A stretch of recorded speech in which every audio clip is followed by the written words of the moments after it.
Welcome to the CompTIA A+ Prepcast presented by baremetalcyber.com. Step 5 and Step 6 of the troubleshooting process mark the conclusion of the incident handling lifecycle. Step 5 is verifying full system functionality, and Step 6 is documenting the findings, actions, and outcomes of the entire troubleshooting process.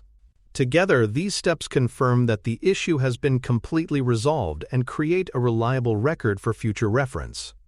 While earlier steps focus on diagnosis and implementation, these final steps ensure completeness and continuity. On the A+ exam and in professional environments, technicians are expected to carry out both steps with consistency and attention to detail. Verifying full system functionality means checking not only the original problem area, but also ensuring that all other system functions continue to operate correctly.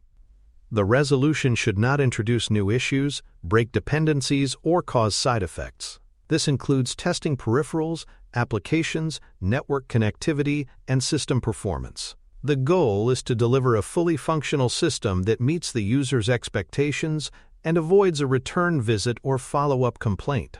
If verification is rushed or skipped, unresolved issues may surface later and disrupt productivity. Post-resolution testing procedures vary based on the nature of the original issue but follow common patterns. Boot testing verifies that the system powers on and loads the operating system without delay or error. Performance testing checks responsiveness, resource usage, and system stability. Peripheral testing ensures that printers, external drives, webcams, and other attached devices function properly. Running standard user applications, browsing the network, and confirming internet access are also important to simulate normal daily activities and confirm readiness. User authentication and access rights are often affected during troubleshooting, especially if accounts were modified, passwords reset, or profiles changed. After applying the fix, technicians must confirm that the user can log in successfully and access mapped drives, shared printers, email accounts, and necessary software. If any credentials were altered or user rights adjusted during the repair process, those changes should be reversed or updated to restore the proper user environment. Failure to restore access can result in additional tickets and unnecessary support effort. Signs of incomplete resolution should not be ignored. If intermittent issues continue, if new symptoms appear, or if performance is degraded after the fix, further investigation is needed. These may indicate a secondary issue, a fix that only addressed part of the problem, or a configuration conflict introduced during implementation. In such cases, technicians may need to return to earlier steps, re-examine the theory, or test new hypotheses. Completing the troubleshooting process requires full confidence in the system's restored functionality. Testing other systems that may have been impacted by the resolution is another part of the verification process. For example, fixing a DNS issue on a server might affect multiple clients.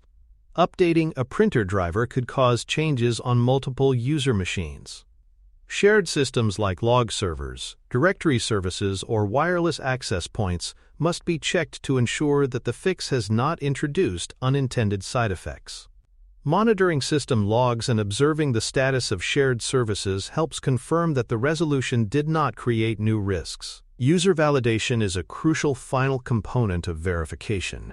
The technician should invite the user to test the system using the same workflows or tools that triggered the original issue. If the user reports that everything functions correctly and no new problems are observed, the resolution can be considered complete from their perspective. End-user confirmation provides real-world assurance and helps close the troubleshooting process with transparency and trust.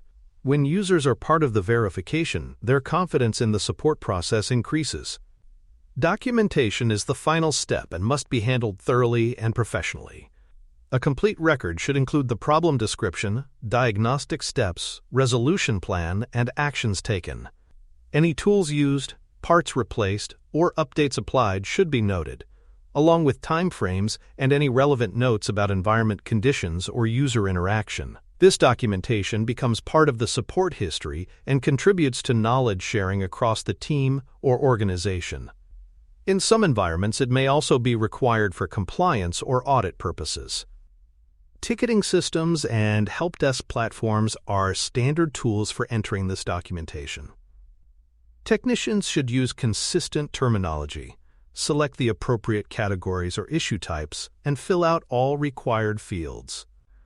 Including screenshots, event logs, or test results may provide added context.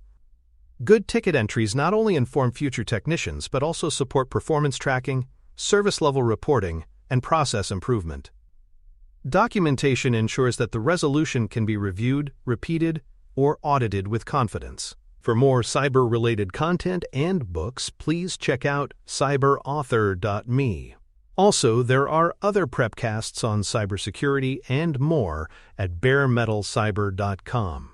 Documentation not only benefits the individual technician, but also contributes significantly to the overall efficiency and knowledge of the organization.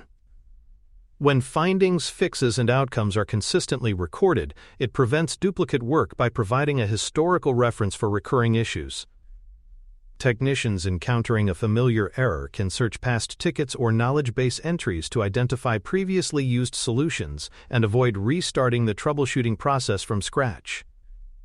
Over time, this builds a collective institutional memory that speeds up support, enhances training for new staff, and allows for trend analysis to identify systemic problems. For customer-facing situations, documentation plays an important role in communication and transparency.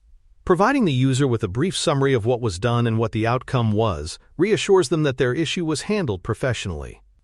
In some cases, it may be appropriate to offer written instructions for follow-up actions, such as how to avoid the issue in the future, when to reboot the system, or how to apply updates.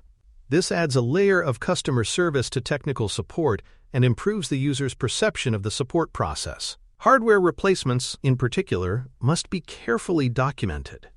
Technicians should record the serial number of the component removed and the one installed. If the part is under warranty, this documentation will be needed for vendor processing, reimbursement, or repair authorization. Disposal procedures must also be followed in some environments, especially if the failed part contains sensitive data or must be recycled under compliance regulations. Inventory tracking systems often require updates when components are replaced to maintain accurate asset records. In situations where the resolution involves a non-standard solution, documenting the workaround or unconventional fix is especially important.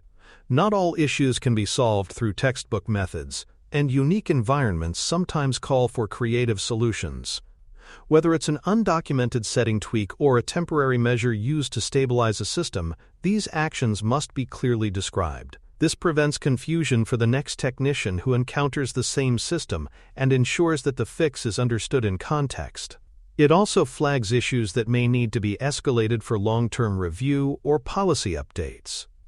Once documentation is complete, it must be stored in a secure and centralized location. Most organizations use ticketing platforms or document management systems that support access control, backup, and version history. Sensitive information, such as passwords or proprietary configurations, must be protected and accessible only to authorized personnel. Backup policies should ensure that documentation is not lost, and version control is critical when multiple technicians are involved in the same issue or when documentation is edited over time. Proper storage ensures that support documentation remains available and accurate. There are situations where Step 5 verifying full functionality is skipped, but this is always a mistake. The excuse "it works now" is not verification. Just because the system seems operational at the moment does not mean the issue is truly resolved. Without thorough testing, hidden problems can linger, only to resurface later and cause bigger disruptions. For the A+ exam and in real-world practice, skipping verification is considered a critical oversight. Testing must confirm both the original symptom is gone and that no new problems have been introduced by the fix. Once the issue has been resolved and verified, cleanup and restoration tasks complete the implementation process. These include reconnecting any disconnected peripherals, removing test utilities or diagnostic accounts, and restoring the desktop or workspace to its normal state. Security settings that were temporarily relaxed must be re-enabled, and any systems placed in safe mode should be rebooted into their standard configuration. Ensuring that the machine is ready for the user helps close the loop and demonstrates attention to detail. In cases involving major issues, follow-up procedures may be necessary. If a patch was applied, a technician may need to check in later to verify that no regressions occurred.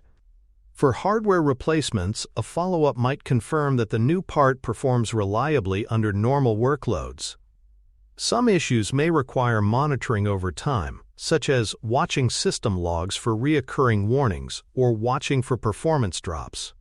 If the issue suggests a broader problem, escalation to a higher tier or department may be appropriate for long-term resolution planning.